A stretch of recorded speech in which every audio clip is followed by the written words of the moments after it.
Sector की जिम्मेदारी देंगे और एक सेक्टर से ज़्यादा किसी को हम लोग जिम्मेदारी नहीं देंगे, ताकि क्योंकि एक सेक्टर में भी 12-14 बूथ होते हैं और 15 दिन के अंदर उससे ज़्यादा आप लोग कवर नहीं कर सकते। इसलिए जहाँ पार्टी के नेता पहुँच सकते हैं वहाँ वो पहुँचेंगे, हम लोग पहुँचेंगे, और जहाँ हम लोग नहीं जा पा रहे हैं वहाँ आप लोग टोली बना के एक एक सेक्टर के सभी साथी एक साथ होकर वोट मांगे और लोगों से वोट की अपील करें।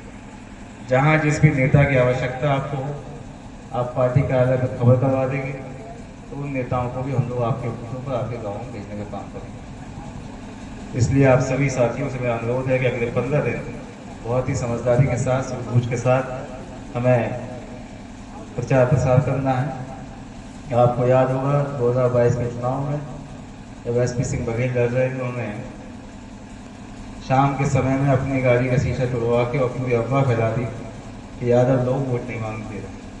उसका असर ये हुआ कि तमाम सारे हमारे बाल समाज के साथियों में एक गलत संदेश पार्टी का गया। इस बार भी भाजपा के लोग निश्चित तौर पर कोई ना कोई साजिश अफवाह फैलाने का प्रयास करेंगे। उसके बारे में हमें सचेत रहना है, अपने सभी कार्यकर्ताओं को वोटरों को आगाह करते रहना है। तो आइए सभी साथियों का मैं आभार व्यक्त करता हूँ, धन्यवाद देता हूँ और उम्मीद करता हूँ कि 15 दिन के अंदर बहुत तेजी के साथ आप हम सब मिलकर प्रचार प्रसार करेंगे और एक ऐसी हवा इस विधानसभा में समाजवादी पार्टी की बनाएगी, बहुत बड़े मतों से पार्टी चुनाव जीत के जाए। क्योंकि ये चुनाव जब जीत के जाएंगे तो 2027 में समाजवादी पार्टी की सरकार को बनने से कोई रोक नहीं सकता, और पुनः तो सरकार आपकी बनेगी जो 10 साल से रुके हुए काम है उसको भी हम लोग पूरा कराने का काम करेंगे। सभी साथियों का बहुत बहुत आभार, धन्यवाद। प्रभारी जी ने बहुत विस्तार में आपको बताया, वही उद्देश्य इस सम्मेलन का था। चूँकि आज के बाद आप और हम सब लोग एक एक गांव की बूथ पर जाकर एक एक घर पर जाकर वोट की अपील करेंगे।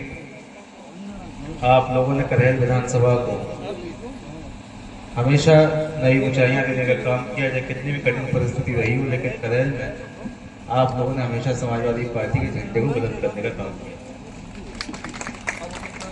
क्योंकि बहुत समय चुनाव नहीं है, मात्र 15-20 दिन का चुनाव है। चंद बातें मुझे आपके बीच में रखनी है।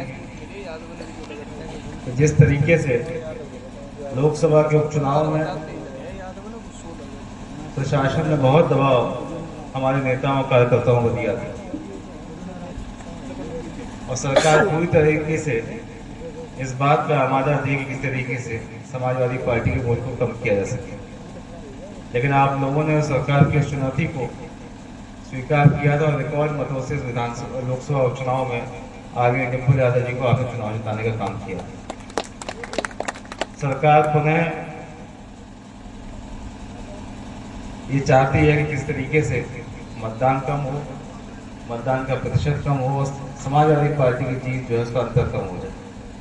अभी आपने देखा तमाम सारे जो मंत्री भाजपा के आए पिछले एक महीने में, वो केवल और केवल एक ही निर्देश देके गए अधिकारियों को कि आपको पोलिंग कम करानी है और लोगों को वोट डालने से रोकना है। लेकिन जब हमारा वोटर अपने आईडी कार्ड के साथ, आधार कार्ड के साथ जब आप पोलिंग पे पहुंचेगा तो फिर उसको वोट डालने से कोई रोक नहीं सकता। इसलिए सारे जो भी वोटर हमारे हैं उनकी सूचियां आप बना लीजिएगा, जो लोग बाहर है उनको खबर करा दीजिए कि 13 तारीख को वोटिंग होने जा रही है। सभी लोग संगठित होकर, एकजुट होकर मतदान वाले दिन समाजवादी पार्टी के पक्ष में अधिक से अधिक मतदान कराने का काम करेंगे।